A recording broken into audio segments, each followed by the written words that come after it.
Welcome back, everyone, to another episode of Southern Scrap Nation with your host, as always, Daniel Jones. Good to be back. Didn't even realize it was really fight week until like yesterday. They did no promotion for this fight week. What we're going to be going over is UFC 305. Mr. 305, Pitbull. In Perth, Australia. Kind of missed an opportunity with Miami.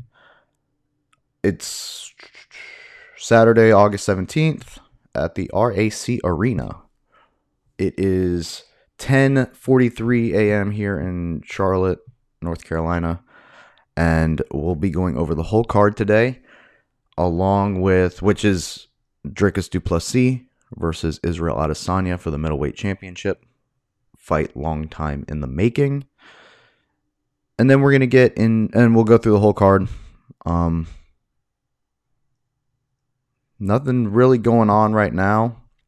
Make sure to hit the like and subscribe button for the YouTube channel, as well as going to go check out southernscrapnation.com. Come train with us. Looking for a location currently. Got a Troy fighting September 6th for A1 Combat. And then we have Cam doing a kickboxing match for Fight For It in Rock Hill, South Carolina. For the 16th or something. I'll have to take a look. But anyway, come train with us. Come join the team. Getting some work going. But let's also get into these fights. So to start, we have Stuart Nickel versus Jesus Aguilar. Jesus Aguilar has already fought in the UFC. His last fight was a win. He's 10-2. What is the Solomon Islands?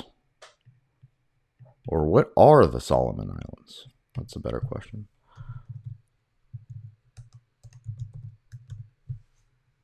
Oceania. So, wow. It looks awesome. Look at this. Talk about a getaway. I want to get away. Want to fly. Yeah, like Pacific Ocean. So, hometown guy. Let's give this dude a little look-see. See what he's got going on. Stuart Nickel. Must be some Stuart Nickel MMA videos. Oh wow, that's loud. Okay. So low stance. Orthodox. That was a good takedown. He's aggressive. He's got good wrestling. Good jiu-jitsu.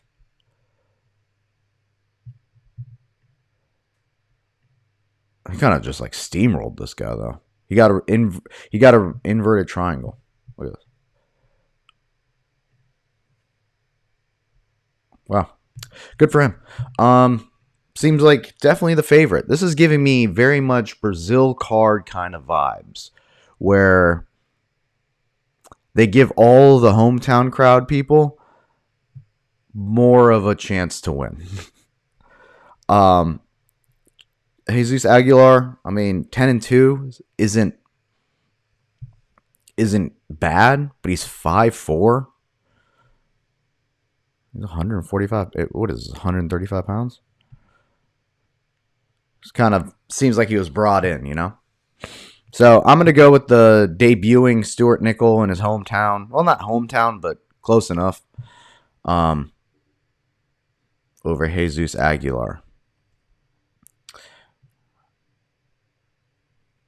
And then you have Song Kanon versus Ricky Glenn. Both pretty much, both coming off losses. Pick 'em fight, really, to be honest. Both 6 feet. Song Kanon does not weigh 186 pounds. Let's see. Song's last fight. Can I see it? This way. fought Kevin Doucette. And then Ricky Glenn's last fight was Drew Dober. 13 wins by knockout, 3 by submission. Takedown accuracy, 13%.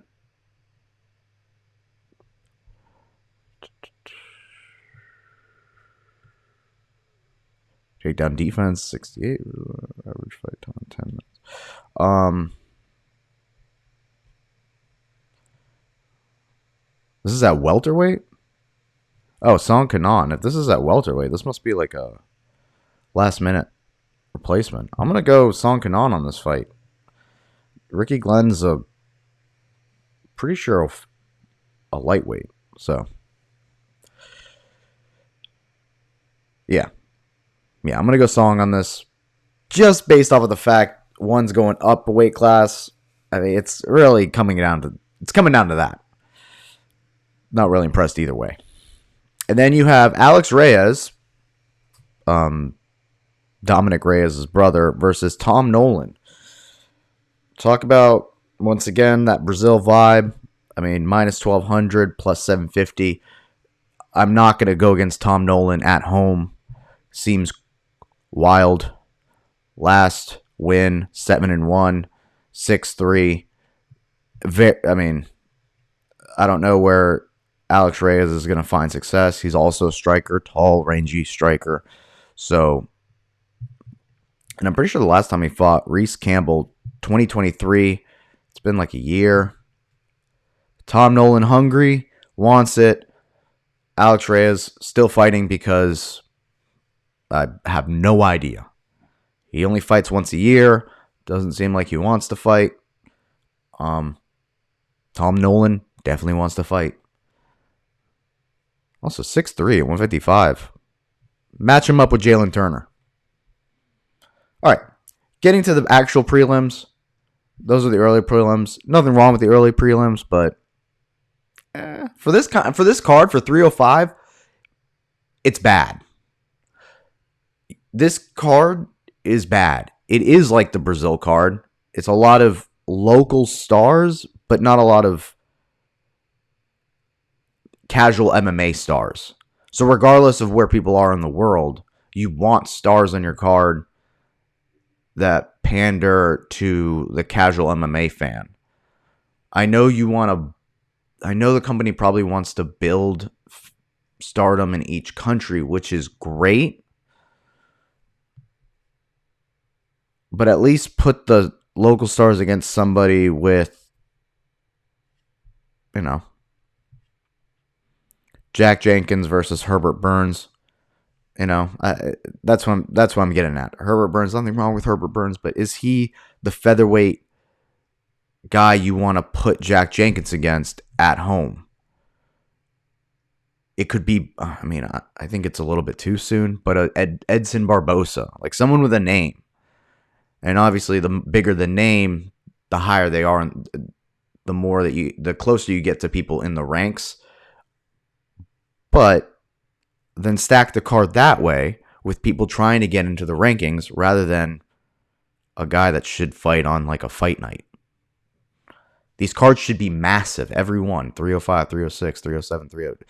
Here going forward, those should be stacked with top level fighters. And then, since we have so many fight cards a year anyways, go sprinkle all the other ones with other fighters. A UFC Abu Dhabi fight night shouldn't have Marlon Vera versus Davison Figueiredo as the co-main event. It wasn't even the co-main event. It was on the fight card, just middle, like sandwiched in the middle.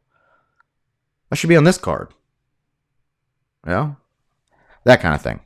Like, clearly financial decisions are being made specifically based on the region that's financing it, which I get, but don't water down the product and tell us it's Coke. Like, we've had Coke with sugar. Don't give us this Coke with no sugar in it. All right. Or we've had the Coke with the cocaine in it. Don't give us this bullshit. So Jack Jenkins versus Herbert Burns. Jack Jenkins lost in his last fight against Chepe Mariscal, which Chepe looked fantastic in his last fight this past weekend. Let's go Chepe. I'm on the Chepe train. It was a weird loss though. He got thrown and he based out wrong and broke his arm. Could be a problem. Could be an issue. He's also got a win by leg kick. I guess he didn't win the fight by leg kick, but he did kick a dude's leg. Shanus. Pretty bad. I don't think he got the finish, but leg kicks can be super important. Herbert Burns is a tall fighter. Way to attack him is at the legs. It's at featherweight. Herbert Burns has fought at lightweight, I assume. But he's also coming off of a loss. Once again, I think this is just Jack Jenkins' redemption tour. He's going to come in here and he's going to put on a show for his friends and family in Australia. And then that'll be 3 for Herbert Burns and he'll get his walking papers. Yeah, so that's what I think is going to happen. Jack Jenkins, the one way, okay. Let me give some credit on the other side because kind of disrespectful. Herbert Burns could win by submission. There you go. But I mean, I'm minus 800, just like we're coming off of a minus 1200. Save your money, especially on these fights. Save your money. Casey O'Neill versus Luana Santos. Casey O'Neill has shown glimmers of potential as far as being in the top of the division. Yeah, she just fought. And she fought like a month ago. Good for her. She looked great in her last fight, too. I think if anything, it's going to be that.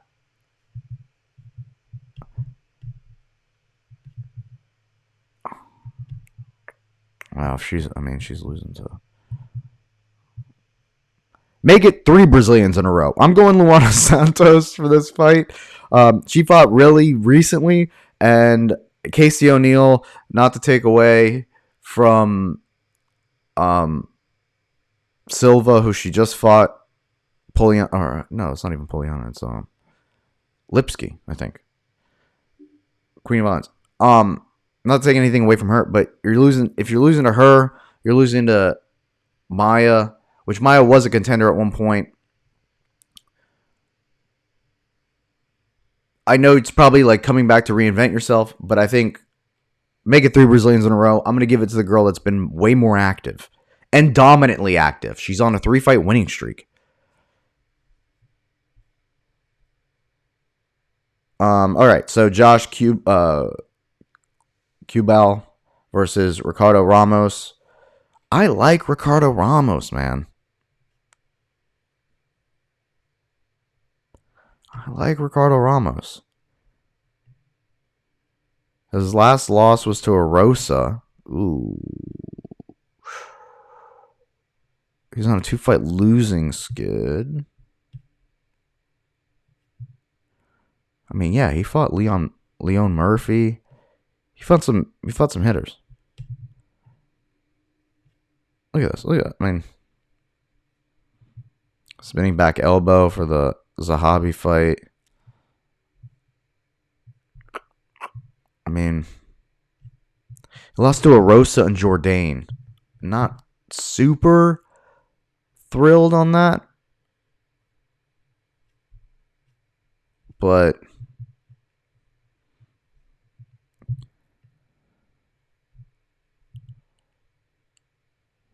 damn. Jourdain's fought everybody.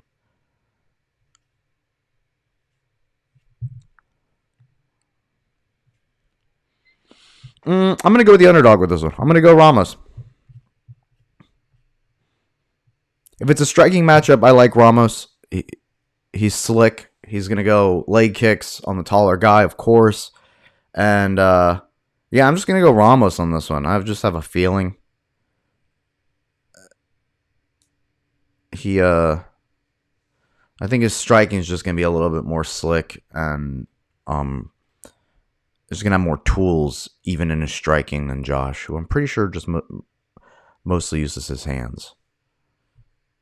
All right, and then the feature prelim, you got Junior Tafa versus Walter Walker. Is this Johnny Walker's brother? Yo, what? He had a fight already in the UFC? Did he lose? No. Well, yeah, he's got one loss. Hold on.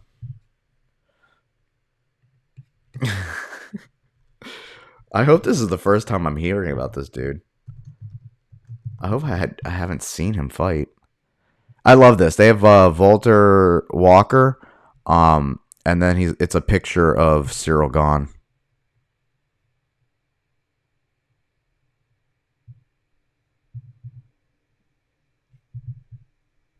Yep, yeah, I guess it is his brother.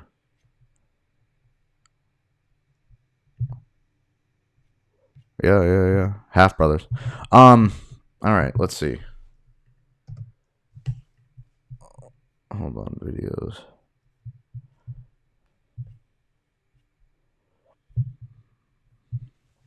Never mind. Sorry, I'm trying to find.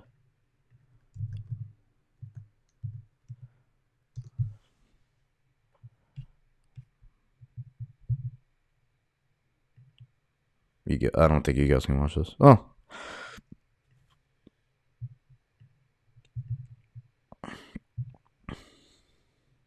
I don't wanna test it.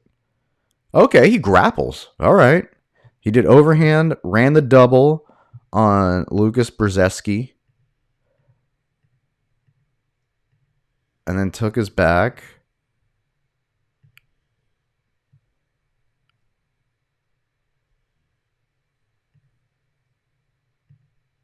And then that ends. Okay, so he's got really no striking.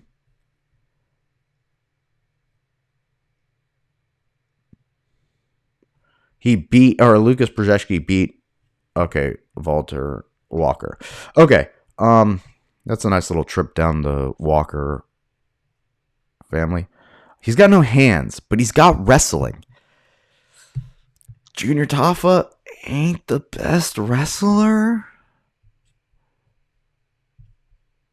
Takedown defense, 81%. It's not, it sounds high. It's high level guys. And let's see, he probably got out wrestled in this fight. Can I watch that? Or can I look at this fight? Okay. I don't know how you access things like that. Who's the favorite?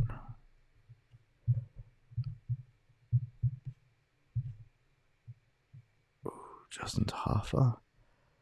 I'm gonna go Walter Walker. I think he out wrestles Tafa. Now, actually, yeah, I'm gonna go Walker. He's gonna out wrestle Tafa. He might submit him. I think he out wrestles him. If that's the way that Mo Usman beat him. I think if that's Walker's game plan for every fight, it's gonna work on Tafa. He's not the best wrestler, so I'm going to go with that. The one shot works if Walter couldn't wrestle. Yeah, but he can. So that one shot probability goes out the window. I'm going Walter or Walker. Okay, cool.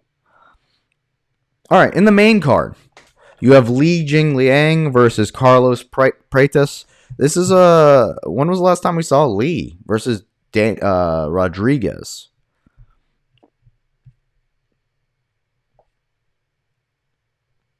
And he was supposed to fight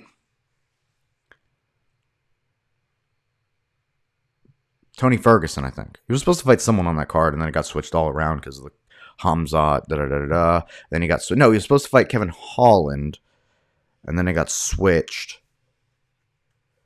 Something like that. Weird. Weird card. They did all that for Nate Diaz and Chimaev. So it's been a while. It's been 2 years.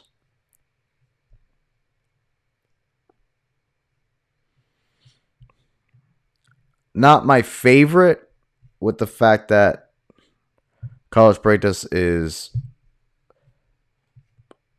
coming up. 2 wins in a row. Last fought in June. I mean, Carlos Freitas. It's crazier he's not a bigger favorite. I guess they're going to base it off of Lee's experience and stuff. But Carlos Freitas, just based off of the hunger, the drive, the activity, and then, I mean, the size difference is going to be 78-inch reach. This dude's built to fight like that. So it's just a hard fight to come back to. I don't know why he didn't take like a easier level fight, but Lee's in it. All right, so next you got Jairzinho Rozenstruik versus Tai Tuivasa. I mean, I just don't know how Ty's not... I mean, I don't really think Ty's in it that way more as Jairzinho is. Jairzinho, he gets incrementally better with every fight. If you put him against Tom Aspinall, would he win? No. Against Tai Tuivasa? Yeah. This was supposed to be main event for a fight night, I'm pretty sure. See, that's how you do it. I like Jairzinho in this fight. Ty's at home. Ooh, actually, that's a good call. The last time he was at home, I'm pretty sure he lost. It's not going to give me the fight.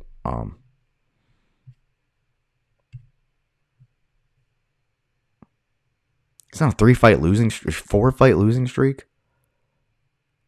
Oh, brother. Yeah, that's a hard one. He's on a 4-fight losing streak. There's just not enough heavyweights in the world, so they keep him on. Jairzinho's record is he's at least getting fed kind of bodies, you know? He lost to Almeida. Classic. But other than that,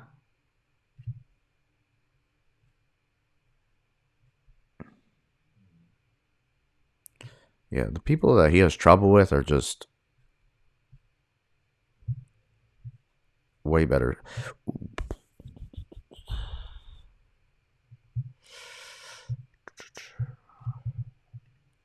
I don't know. Tafa's got...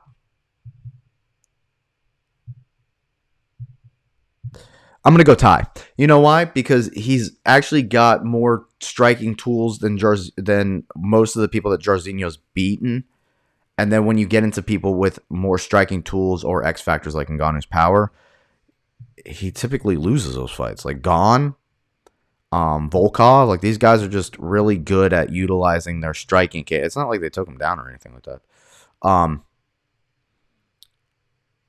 It's just like if you can get past that, if you can be a little bit more technical than Jairzinho and fight with him, and I think the elbows and the crashing distance with Ty might be a benefit for him in this. Ngannou crashed the distance, and it worked for him. I'm going to go Ty at home. 4-fight losing streak. Let's get it back, bro. Let's get it back. Mateus Gamrot versus Dan Hooker. All right, so here's my theory for the night of UFC 305.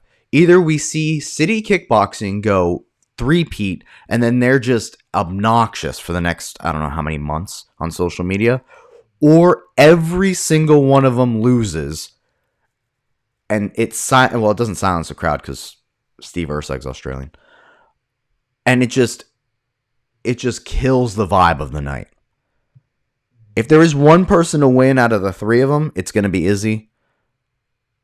But I think it's either three-peat and just the most annoying shit from City Kickboxing for the next, I don't know how many months. Just cringe.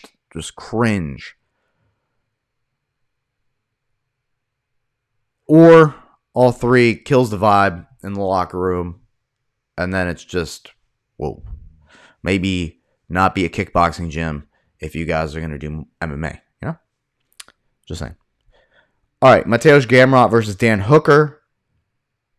I think Mateusz Gamrot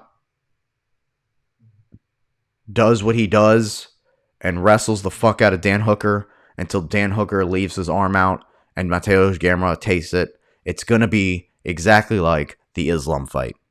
Maybe it'll last a little bit longer, but it's going to be the Islam fight. If we get Dan Hooker to number 5 in the world again, that would be bonkers. But also, because we've seen him against Islam. I don't think that's going to happen. I think Mateusz Gamrot just takes his arm home with him. When his last fight was against, what, Jalen Turner? Yeah. And that was just, couldn't have been good for his health. Yeah. So I think Mateusz Gamrot by Kimura. I mean, they have the same number of wins almost, and Mateusz has obviously, actually, he was in KSW. He's not like the and he has 2 losses. And then the flyweight bout, we have Steve Erceg versus Kai Kara-France. I think Steve Erceg outboxes Kai. I think Steve Erceg shows Kai the difference in boxing for MMA and kickboxing for kickboxing. Like, I think he just beats him with the hands and knocks him out. If there's another place he could beat him, is submit him. There's just more ways for Steve Erceg to win. He's a giant compared to Kai Kara-France. And I think, I just think he knocks him out. He almost won the fight against Alabazi, but that's a guy that was just shooting takedowns on him. And I mean, I think Kai won that fight, but it was a guy that was just constantly shooting takedowns on him. I think when he loses to someone who wants to sit there and strike with him. And when someone does strike with him, Brandon Moreno, I think, unless you're Cody Garbrandt, I think Steve Erceg is just better standing. And he arguably won that Pantoja fight. But I think Steve Erceg by KO. And this is what I mean by the City Kickboxing either goes 3-0 or 1 or 3-0 or 3-0 or 0-3. It's because I see all 3 of them losing. And it's not, it's just the people that they're fighting. It's really showing not the evolution of MMA, but just how at a certain point, MMA, like, you can try to be superficial with things, and this is what I mean. You can try to play up that, kickboxers would just take good takedown defense is going to be the new way, i.e. Alex Pereira. But the difference is, when you watch Alex train, he also is trying to work on his grappling. Like, he knows at a certain time when a person doesn't want to grapple or doesn't want to strike with a person anymore, they can just grapple the fuck out of them. And City Kickboxing still holds this idea that we can just have really good takedown defense and then just strike with people. At the highest of levels, it eventually doesn't work anymore. And this is where I'm segueing into the main event. Dricus du Plessis versus Israel Adesanya. Can't believe Dricus is the underdog. I guess it makes sense. I know Dricus doesn't look good fighting. But if he wants you taken down, he's gonna take you down. Because he's competent enough striking that there's only so much you can do. Israel Adesanya, I know, looks crazy and cool. but he's a human being. He's not going to start jumping up in the air, levitating, and start doing cool, I've said this before, cool, funky tricks. Doesn't work that way. He's a human being. He relies on gravity. If Dricus wants to take him down, he's going to take him down. I see this fight playing out exactly like the Jan Blachowicz fight. Except Dricus is going to actually start punching him in the face on the ground. And I think, and he's calling for a third round TKO. I couldn't agree with him more. He's got the confidence. He's got the hunger. He's not intimidated by this idea of like, is he this great striker? He's like, no, I'm going to take him down.